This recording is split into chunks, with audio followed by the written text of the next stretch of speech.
রে?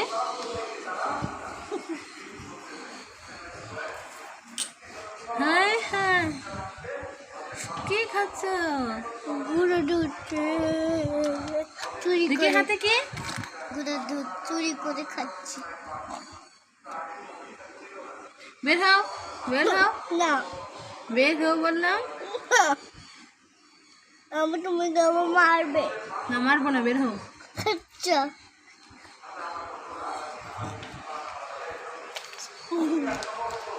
তুই এখানে নিচে গেলে কেন?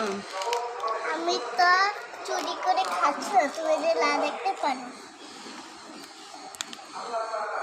দেখি দেখি, সবটা শেষ করে নিলা। আর এইভাবে মুখে কি করছো? গুঁড়ো দুধ করে মুখে এইভাবে দিছো, এখন মুখটা আঠা আঠা হয়ে গেল না? না